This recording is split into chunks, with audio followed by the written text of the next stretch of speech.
Pac-Man World was originally released in 1999, and that was after we went through all the primitive iterations of our favorite platformer games. We had the likes of Crash 1, Spyro 1, and Mario 64. And if you've been around on this channel, or if you're new, please subscribe if you want more chill, retro content.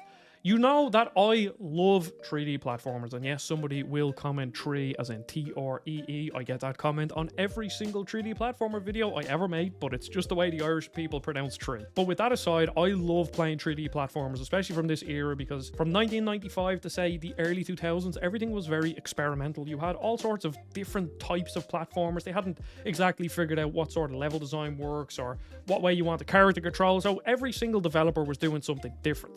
And what I love about these remakes, and I do love remakes as you know by this channel, is that it gives us a way to replay all of these platformers, whether they be really good, mediocre, or terrible. I just like looking at them as a case study, and obviously a lot of these old platformers are trapped on old hardware and you can't play them. Like Pac-Man World was only ever released on the PS1. Now you could get it as a PS1 classic on PS3, but again, that's just becoming exceedingly rare, and there's just going to be fewer and fewer people that have them consoles. So I do really enjoy over the last in and around 10 years where we're getting all of these amazing platformers brought forward. We had the Crash Insane trilogy, we had Reignited trilogy, you have stuff like the Rare Replay collection so that you can play Banjo-Tooie, and obviously them games that I just mentioned are sort of the upper echelon, the top tier of 3D platformers of this era. But now we're getting into the likes of Pac-Man World Repac. This game came out 2 years ago, but this is a game that realistically I probably wouldn't have had a chance to play unless this remake came out. And also you're getting, later on in the year, hopefully very soon, you're getting Croc, which I did play. And I do actually have a Croc video in the back end waiting to be released. Croc 1 isn't actually that good, but I started up Pac-Man World Repac because it is part of PS Plus, and I thought I'd just give it a go because I have always been interested in it. It just sort of flew under the radar for me. Now, I do actually have a bit of history with the series. I never played Pac-Man World, but I did play, I believe, Pac-Man World 2 on the PS2. I rented it, and for years I've always had this very vivid memory of renting that game and playing some sort of like a foresty jungle area, and it was laid out like a Pac-Man section. Obviously in 3D, the camera was zoomed out a bit, but I was still walking through a maze. What I love so much about it is that you could see that they really tried to make themselves stand out from the other 3D platformers. Now this actually had really good reviews when it came out, and it sold something like 1.25 million units on the PS1, which is a lot for a PS1 game, and I didn't realize that it was actually, you know, relatively popular. And even though this is the remade version, maybe things are changed. I don't know how the original version plays. I can see that they really tried to keep that Pac-Man-ness intact. Like there's a couple of enemies that you can kill normally by like jumping on their head or whatever, but the majority of the enemies in the level are actually in Pac-Man-like sections where you have to get the big power-up, turn them invulnerable, and then eat them. And one of the hidden bonus levels was actually a maze level, so it was actually like Pac-Man. And I really enjoy the music in this game. You can hear the Pac-Man, I don't know, would you call it a motif running through the intro theme song, which might actually be playing in the background here. And yeah, when it comes to remakes of games I've never really played, obviously I can't comment on maybe this has changed for the better or this has changed for the worse. But me playing it here, it's a really competent 3D platform. You do actually have a couple of little moves to keep up your momentum by bouncing on the ground, and I could see how you would probably use that maybe later on in some platforming challenges if they do utilize it, or at the very least, you can use it as a way to kind of speed run or just get around levels quicker. I always lean on the side of accessibility, and by that I mean, how many people have a PS1? How many people have a PS3 with the PS1 Classic? If it is still on the store, I'm not even sure. And I don't even want to find out because turning on the PS3 and opening up the PS Store is an absolute nightmare. And then you have to search using that stupid search bar. Absolutely terrible. So I'm not even going to figure it out. But it's just the fact that we can play this game, that it is available to a modern audience in a modern day. You can play it in 4K. It runs really smoothly. It looks great. And it actually controls really well. And I mean, this is again following in them footsteps of the likes of Klonoa. Like I played Klonoa on a demo disc for my PS2, I believe, back in the day, or it might even been PS1, because I think it might have been Klonoa 2 or 3. I forget which one I played, but the fact that, when was it, 2 or 3 years ago, Klonoa came out again, you're getting into those sort of more obscure platformers, and I just love the fact that we do have almost all of them available on a PS5, basically. If you have a PS5 or PS4, you can play almost every single big, noteworthy, and even the more obscure ones like this or whatever on a PS4, and it's just amazing. So jumping over to the game, I mean, I can't really comment on exactly how it looks different to other games. I might actually put up a bit of footage of a PS1 long play just to show you side by side what the start of this level looks like, and obviously you can make up your own mind. But I think it looks pretty good, especially considering, you know, I haven't played the original. But what I love the most so far about the controls is this jump. So you jump and you can do this slam, and if you slam 3 times, then you start to get this momentum where you can almost indefinitely keep yourself in the air, and it genuinely just feels good. And I'm really surprised at how smooth this game feels. Again, I can't comment on how it controls differently to the original. But yeah, so you can see here, this is like a very typical Pac-Man section. You have all these ghosts here and you can't damage them. So if I break this, it should spawn a little section for me. I can pick this up, you turn into Big Pac-Man, and then you can eat all the ghosts. And again, I just love that they have stuck to that, I don't know, Pac-Man-ness. And there's another thing, I just popped the trophy there, and regardless of everything that happens with these remakes, whether they're good or bad, to be honest, I think having a platinum trophy in a 3D platformer makes it, I don't know, would I say 25% better? Maybe. It just, I don't know, I just like being able to get, even though I'm not a trophy hunter, I do have like 20 odd platinums, I just like being able to get a platinum in a game.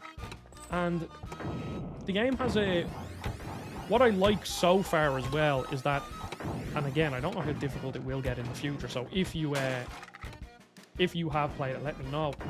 What I like about it so far is that it's a bit more on the adventurous collectathon side of platformers, because I do always prefer that style of, like, what would I say, Spyro, that kind of a platformer, where, yes, you might have some difficult platforming sections, they don't happen too often, but the majority of the time in the game is actually just spent by exploring and finding collectibles.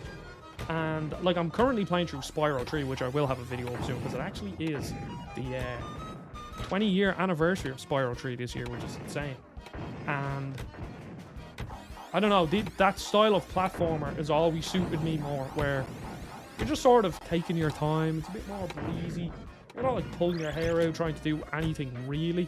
Now, I don't know, somebody might comment and say, oh well, I'm completely wrong about it, and that this game does get really hard. Maybe it does, but right now, it's nice and fun. I really like the music, and yeah, I don't know, I am genuinely surprised, because I didn't really hear much noise being made about this remake when it came out. I'm not even sure if I really watched any reviews, but I am pleasantly surprised by how fun this game feels to play already.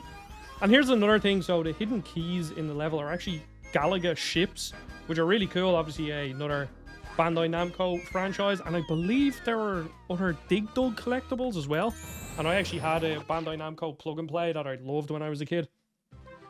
And these unlock these very typical Pac-Man maze sections. And the last one, I was actually really bad at. And this one looks even harder, because there's birds dropping bombs on my head as well. So I wasn't actually very good at this, to be honest. I was never really good at Pac-Man, if I'm being totally honest. So we'll see how this goes. And it's funny because, oh no, I'm trapped here. There's actually an intro cutscene where it gives Pac-Man a story. Pac-Man has a family, which I didn't know. Well, I mean, I guess it makes sense because there is Miss Pac-Man, and the ghosts are actually plotting to capture them, and that's obviously what the setup for the story is. You're out to save Pac-Man's family, which I guess is cool. But I never thought I would be watching a Pac-Man story, if I'm being honest. And that's just what I like about it. It's just a bit different, and I am genuinely surprised at how well this game controls. And there we go, I died. I'm not very good at this section. I'm also talking, which, if you don't know, actually does make playing games a lot harder. So we'll see if I can actually beat this. Oh no, I'm trapped, I'm dead. Goodbye.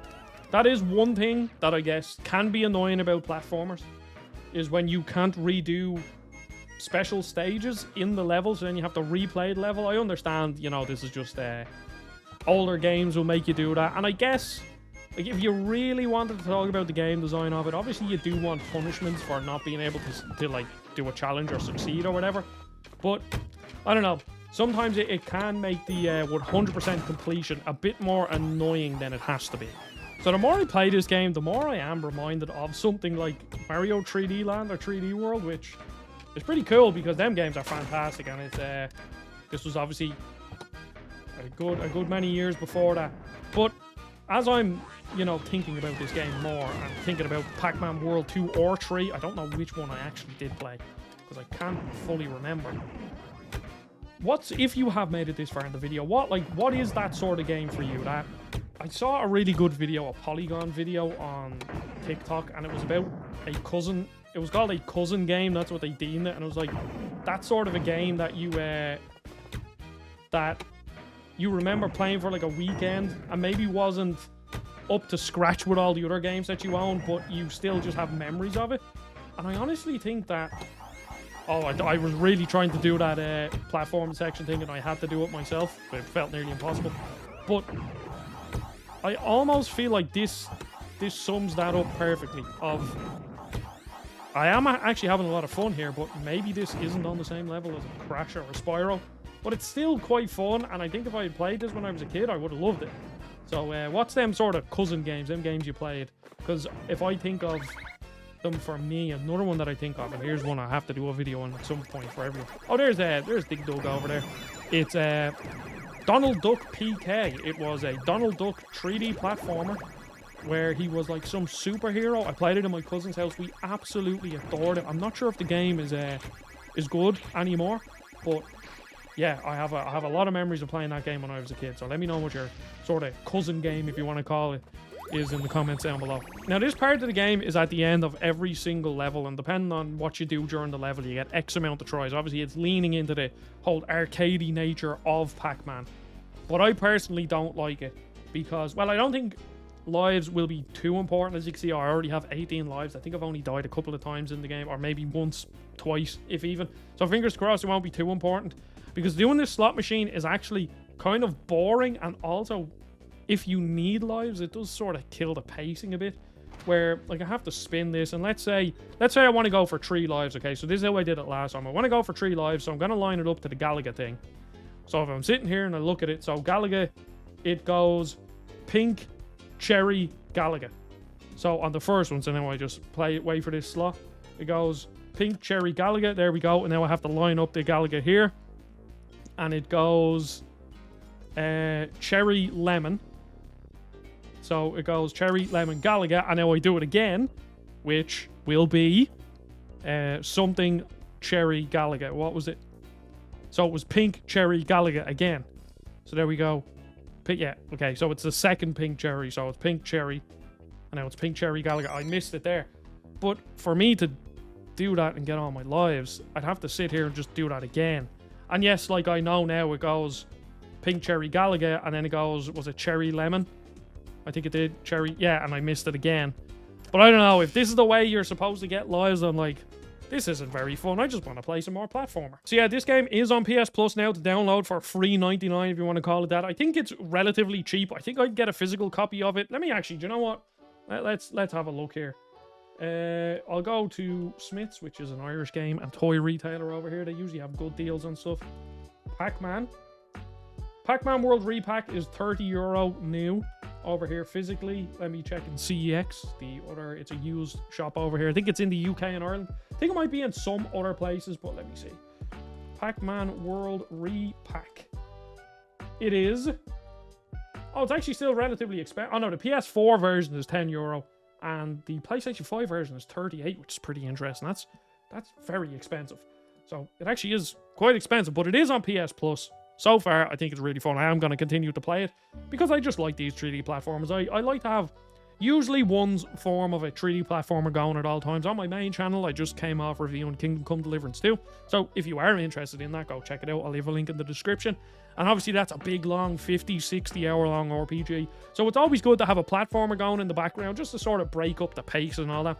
And this is why remakes matter, I guess. I always use that as a phrase on these videos, how I title these videos, because I do genuinely believe remakes matter. Yes, people won't always be happy with, oh, they changed this physics, or they changed this level, or I don't like the art design, or I don't like this, blah, blah, blah.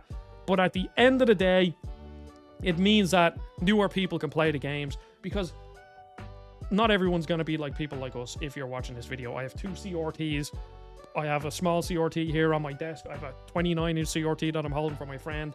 I have footage. I record games of it. I have a PS2, Wii, PS1. I have all these consoles.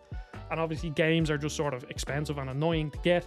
So not everyone's going to do that. So at the very least, with the likes of this or Insane Trilogy or whatever, people get to be able to play these amazing, well, maybe I'm not sure if I can consider this game amazing. It is really fun so far. I can't call it amazing yet. But people get to experience these games again, and that's realistically what matters. So, if you want more chill retro content as we like to do here, please subscribe. I will have a Tomb Raider 1 to 3 collection, a Tomb Raider 4 to 6 collection video up. I'm working on a Spyro 3 video. There'll be loads more stuff this year.